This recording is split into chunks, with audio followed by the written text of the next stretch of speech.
تاکہ چرواہا جب غافل ہو جائے اور بکریاں جب ادھر ادھر بہکنے لگے اور اپنی ریور اور اپنی جماعت سے نکل کر دور جانے لگے تو شکاری کتے کی ڈیوٹی ہوتی تھی کہ دوڑ کر جا کر بکری کو ڈراتا تھا، ڈر گئی تو ٹھیک ہے ورنہ کاٹ لیا کرتا تھا، چل اپنے مالک کے پاس۔ تو بکری ڈر کر اپنے چہرے کو گھما کر پوری وفا اور شیاری کے ساتھ، تقوی و پرہیزگاری کے ساتھ وضو بنا کر غسل کے ساتھ اپنے مالک کی طرف لوٹ آئے۔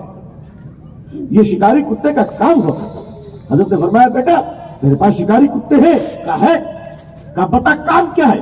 جب تیری بکریاں اپنی ریور سے بہک جاتی ہے تو شکاری کتے کو مسلط کرتی ہے۔ اللہ کی یہ جماعت جب اپنے راستوں سے ہٹ جاتی ہے، قرآن کے راستوں سے ہٹ جاتی ہے، سنت کے راستوں سے ہٹ جاتی ہے، شریعت کے راستوں سے ہٹ جاتی ہے، نبی اور مصطفیٰ کے راستوں سے ہٹ جاتی ہے، تو اللہ تعالیٰ اس جماعت سے ہٹنے والے لوگوں پر اپنی طرف سے کوئی ایک شکاری کتا مسلط کر دیا کرتا ہے۔ وہ اس لیے مسلط کرتا ہے تاکہ لوٹ آؤ اللہ کی طرف۔ اور سنو، احرام پہن کر شریفوں کی طرح جانا حج میں، ایسا نہیں کہ چھوٹے لوگوں کی طرح وہاں بھی اپنی بیگم کو باہوں میں لے کے احرام کی حالت میں کعبۃ اللہ کے سامنے سیلفی لینا۔ ہائے ڈارلنگ کیسی لگ رہی ہو، بے شرمی کی انتہا ہوتی ہے۔ ارے یہی کرنا ہو تو بامبے کے چوپاٹی کم ہے کیا جو 5 لاکھ روپے خرچ کر کے وہاں جاتے ہو؟ اگر یہی دھندا کرنا، جو لوگ حج اور عمرہ کے ٹور اور ٹریول کا کام کر رہے ہیں وہ اپنے کمائی اور نفع کے ساتھ اس کی بھی فکر کریں کہ بتائیں لوگوں کو یہ بیت اللہ شریف ہے، یہ تمہارے ابا جان کے کرکٹ کا میدان نہیں ہے، یہ اللہ کا گھر ہے، یہاں اللہ کے بندے بن کر رہو، سیلفی کے بندے بن کر مت رہو۔ ورنہ یاد رکھو مسلمانوں، پچھلی بار تمہاری اور ہماری بے ادبی کی وجہ سے اللہ نے 3 سال تک لاک ڈاؤن کروا دیا تھا مسجدوں میں۔ اگر اس بار گڑبڑ کرو گے تو اللہ جانے کتنے سال کے لیے ہو جائے گا۔ اللہ کے گھر کا احترام کرو بھائی، احترام کرو۔ مدینہ منورہ میں حضور صلی اللہ علیہ وسلم کے روضے کے سامنے کھڑے ہو کر درود پڑھنے کے بجائے یہ بھٹیارا تصویریں لے رہا ہے، فیس بک میں لائیو کر رہا ہے۔ شرم آنی چاہیے، ہماری قوم کو کیا ہو گیا؟ اور تم اپنی بیوی کے ساتھ لیتے ہو؟ تمہاری بیوی کے چہرے کو پردہ نہیں ہے؟ نہ جانے کتنے آوارہ لوگ تمہاری بیوی کو دیکھ رہے ہیں۔ عزیزان ملت، یہ بے حیائی کیوں نہیں ہوگی؟ جس کی شادی میں ڈی جے بج رہا ہو، اس کا پیدا ہونے والا بچہ اگر ناچے گا نہیں تو کیا کرے گا؟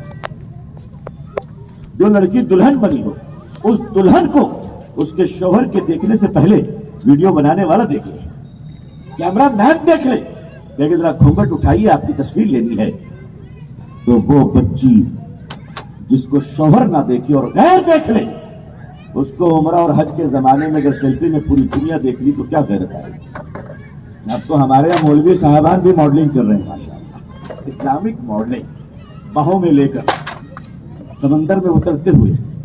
کیا بے حیائی پھیلا رکھی ہے تم لوگوں نے؟ ارے کچھ تو شرم کرو۔ اگر یہی بے حیائی رہی تو حضرت مولانا وہ دن دور نہیں کہ ایسے کمبختوں کی جماعت لڑکیوں کو اسٹیج پر نچوائیں گے اسکارف پہن کر اور کہیں گے یہ اسلامک ڈانس ہے۔ روکیے اس چیز کو، روکیے اس بے غیرتی کو، ورنہ یاد رکھیے ایک زمانہ آئے گا کہ اس وقت استغفر اللہ کہ آپ کی جوان جوان بیٹیوں کو کھڑا کر کر حلال ڈانس اور حلال گانے کے نام پر اسے بے غیرتی کے مظاہرے کروائے گئے۔ تمہاری بیوی یہ سنبھال کر رکھو، تمہاری بیٹی یہ سنبھال کر رکھو۔ کیوں اپنی بیوی کو لے کر پوری دنیا میں مارکیٹنگ کر رہے ہو؟ اللہ کا شکر ہے مسلمانوں کے گھروں میں ان کی بیویاں بھی بڑی باعزت ہے۔ دنیا کی ساری خوبصورت لڑکیاں جمع ہو جائے، حضرت فاطمہ رضی اللہ عنہ کی جوتیوں کے برابر نہیں ہو سکتی، ماں عائشہ رضی اللہ تعالیٰ عنہ کے چادر سے نکلے ہوئے ایک دھاگے کی عظمت کے برابر نہیں ہو سکتی۔ کس حسن پر تم غرور کر رہے ہو؟ کس حسن پر تم جا رہے ہو؟ آؤ، اس امت کے علماء کی ذمہ داری ہے کہ بے حیائی کو روکے، بے غیرتی کو روکے، مگر بے حیائی اور بے غیرتی روکنے کے بجائے کیا پردے کے اصول میں یہ بات شامل نہیں ہے کہ مسلمان عورتیں صرف مردوں سے نہیں بلکہ بے حیا عورتوں سے بھی پتہ ہے؟ آج لوگ بے پردگی کے ساتھ بیان کر رہی ہے، سلیقہ نہیں ہے آپ کو، ہر چیز کی ویڈیو بنے گی۔ معاف کیجیے گا، اب تو ہمارے اتنا ہونے لگا ہے، میں اللہ سے معافی چاہتا ہوں۔ آپ بھی اللہ سے میرے لیے معافی کی دعا کی. اگر کوئی کام میں کر رہا ہوں تو اس کا مطلب یہ نہیں کہ وہ صحیح ہو گیا. اگر میں غلط ہوں تو میں بھی غلط ہوں. اللہ کا دین سچا ہے, اللہ کا دین سچا ہے, اللہ کا قرآن سچا ہے. جہاں جاتا ہوں مولانا ایک سیلفی لے لوں. اچھا کمال یہ ہے کہ سیلفی لینے کے بعد کہتے جزاک اللہ. آپ ہی بتاؤ تصویر لینے کے بعد کون سی اللہ جزائے خیر دے گا؟ اگر یہ سلسلہ باقی رہا حضرات تو نوجوان علماء اب آپ کو غور کرنا پڑے گا کہ تصویر لینے کی دعا ایجاد کریں. ہاں دعا ایجاد کر لیں. حضرت رکے دعا پڑھ لیں. کیا ہوا؟ اللہ نیت کرتا ہوں موبائل آن کرنے کی, حضرت کے تھوبڑے کا فوٹو لینے کی, جو بھی دعا ہو, بسم اللہ اللہ اکبر. نہیں تو میں اس کے حرام کا فتویٰ نہیں دے رہا ہوں, بالکل نہیں. میں ان جھنجٹوں میں نہیں جا رہا ہوں. میں فتووں کی بات نہیں, میں تقوی کی بات کر رہا ہوں. بس ضرورت ہے آپ کر لیں, کوئی مذاکرہ نہیں. بہت ساری جگہوں پہ ضرورت ہے. میں جو لوگ ٹی وی چینلوں پہ, جو لوگ یوٹیوب چینل پہ دین کا کام کر رہے ہیں, اللہ ان کو اچھا رکھے. میں کسی کے حوصلے کو توڑ نہیں رہا ہوں. میں اپنی بات کر رہا ہوں. ہر جگہ پہ 2 منٹ پہ ایک سیلفی لے لیں بھائی, اس سے ہمارے چہرے کی رونق ختم ہو جاتی ہے.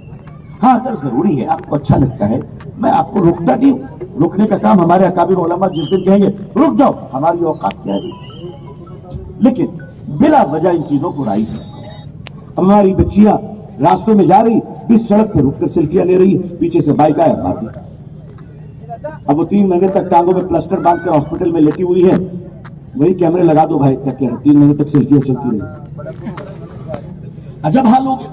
ندی کے کنارے کھڑے ہو کر پل پر کھڑے ہو گئے ہمارے نوجوان, اور ایک ہاتھ سے پکڑا اور لائیو ٹیلی کاسٹ کرتے ہوئے الحمدللہ اوپر سے لگائی چھلانگ. اب حضرت یونس تو تھے نہیں کہ مچھلی انتظار کریں. آئے تھے بائک سے, اسپتال میں ملے, حادثہ ہو گیا. اللہ ہر حادثے سے ہم لوگوں کو بچائے. ابھی اڑیسہ میں 3 ٹرینوں کا بڑا اندوناک حادثہ ہوا, تاریخ کا بدترین حادثہ. ہم تمام مرحومین کے لیے جو لوگ مغفرت کے مستحق اللہ نے جن کو رکھا ہے, اللہ ان کو مغفرت نصیب فرمائے. اور جتنے لوگ اس حادثے میں مارے گئے, میں ان تمام کے گھر والوں کے ساتھ, خاندان کے ساتھ, ان کے پریوار کے ساتھ, ان کے بچوں کے ساتھ اپنی طرف سے اور اس بیدار اور غیرت مند ایمان والے مجمع کی طرف سے میں تعزیت کرتا ہوں اور ان کے ساتھ پرسان کرتا ہوں کہ اللہ آپ کو صبر دے, اللہ آپ کو ہمت دے. اور یقیناً یہ بہت بڑا نقصان ہوا ہے, بہت بڑا نقصان ہوا ہے, یہ دیش کا نقصان ہوا ہے. نہ جانے کتنی بیویاں اپنے شوہروں سے محروم ہو گئی, نہ جانے کتنے ماں باپ اپنی اولادوں سے محروم ہو گئے. وہ مسلمان ہو یا ہندو بھائی ہو, وہ ہمارے بھائی تھے, وہ ہماری بہن تھی, وہ اس دیش کے لوگ تھے.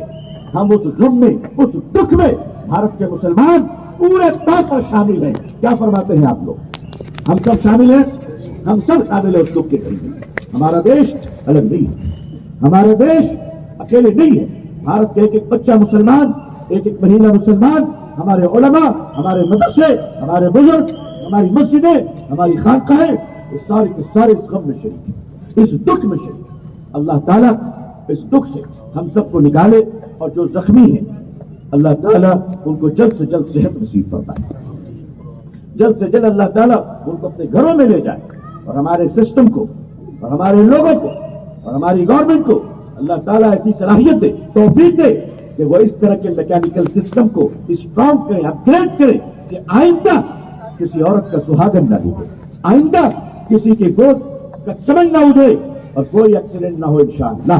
ہم ایسی دعا کرتے ہیں کہ اللہ تعالیٰ ہر آفت بلا مصیبت سے ہمارے دیش کو, دیش باشیوں کو, اور پورے جگت کے مانو جاتیوں کو اللہ محفوظ رکھے. کہیے آمین یا رب العالمین. عزیزان ملت, تو انسان فرمایا کہ اللہ ہمارے ساتھ ہے.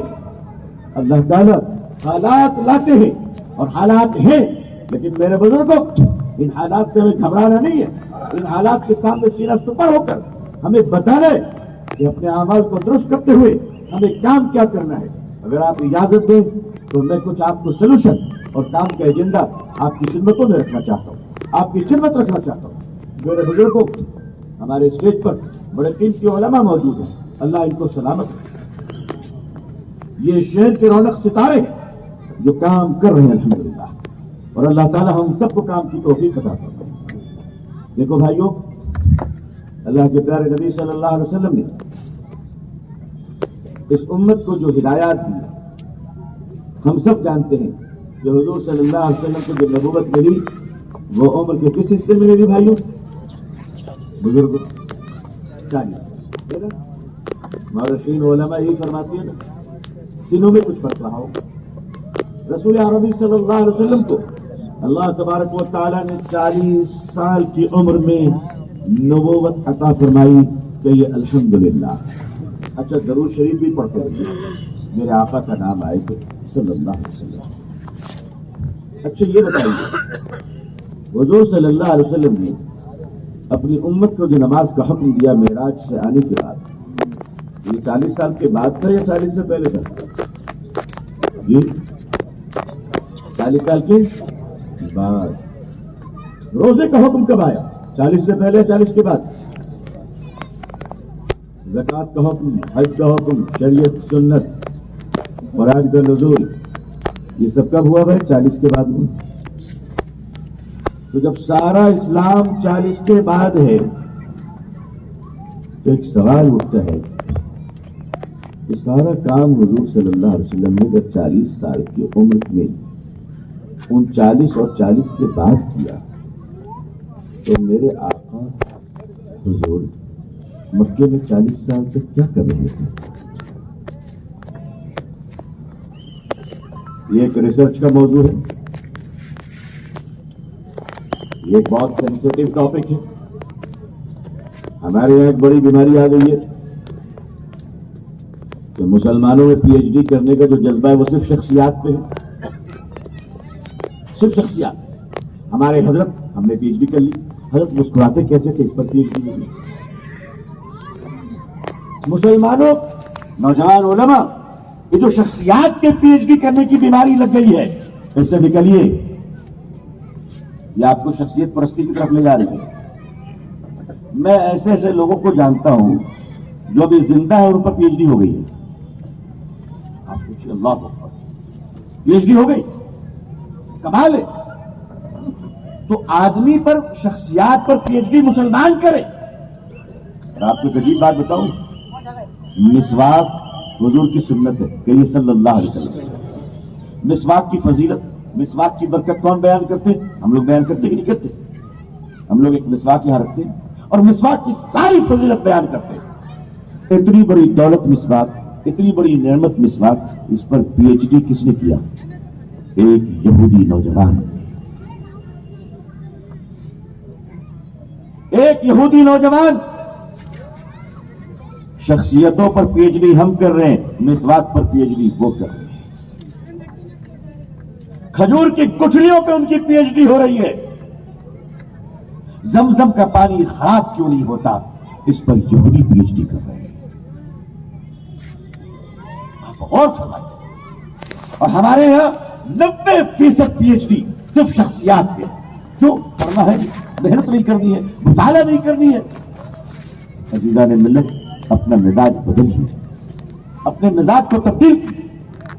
یہ بھی ایک سبجیکٹ ہے کہ جب سارا اسلام 40 سال کے بعد آیا تو حضور صلی اللہ علیہ وسلم مکے میں پھر 40 سال تک کیا کر رہے تھے؟ 40 سال کوئی معمولی عمر نہیں ہوتی، اور نبوت کی عمر تو صرف 23 سال تھی۔ اور نبی بننے سے پہلے کی عمر، ویسے تو حضور صلی اللہ علیہ وسلم پیدائشی نبی ہے نا بھائی، ویسے تو حضور صلی اللہ علیہ وسلم اول نبی ہے، آنے کے اعتبار سے آخر ہے۔ حضرت آدم علیہ السلام بشری اعتبار سے باپ ہے، مگر روحانی اعتبار سے تو آپ بھی اپنے بیٹے حضرت محمد صلی اللہ علیہ وسلم کی ہی آخری ختم نبوت کا اقرار اور کلمہ شہادت پڑھ رہے ہیں۔ لیکن نبوت کو جو ظاہر کیا گیا اللہ تعالیٰ کی طرف سے، وہ 40 سال کی عمر میں ظاہر کیا گیا۔ تو یہ سوال بجا ہے نا کہ حضور 40 سال تک کیا کر رہے ہیں صلی اللہ علیہ وسلم۔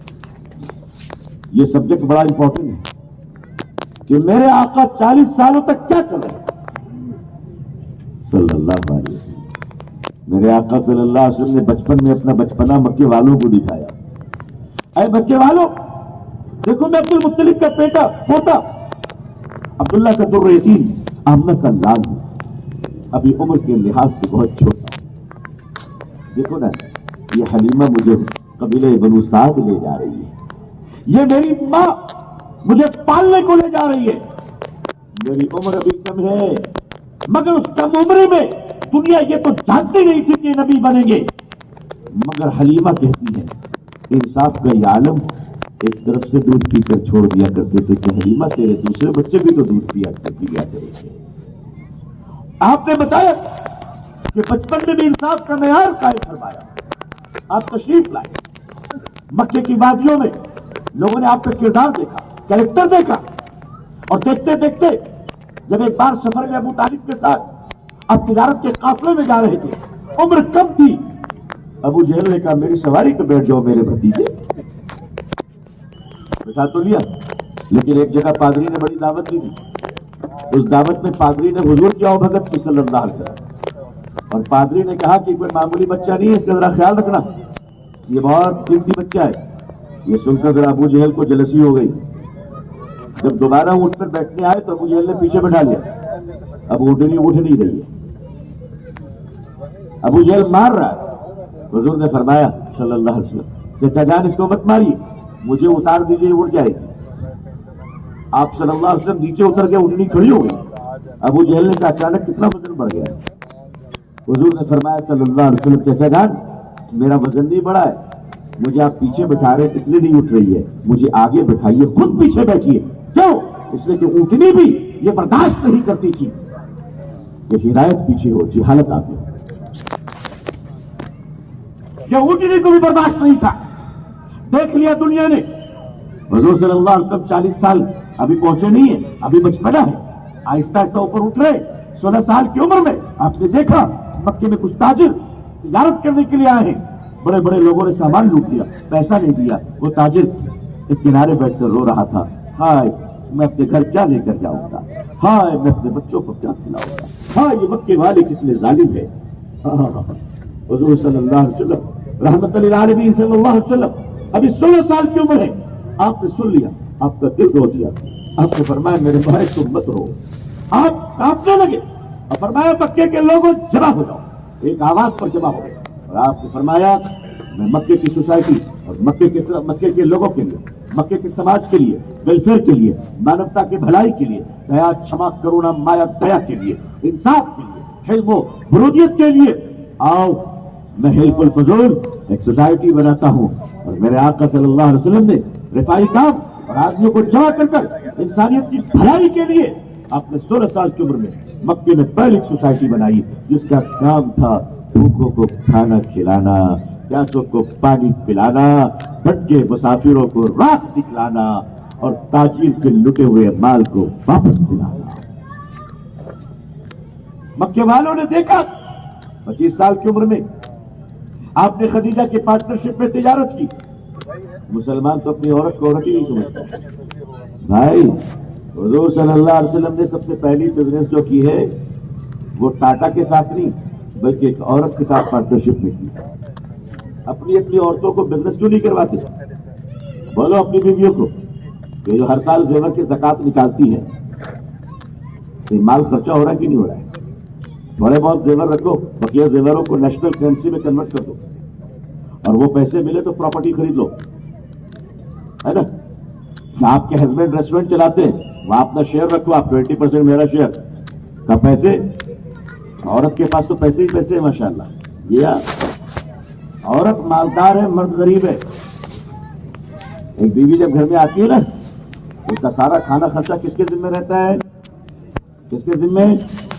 اور یہ قاضی صاحب لوگ کیا کہتے ہیں, اتنے مہر کے ساتھ اتنے آگے نان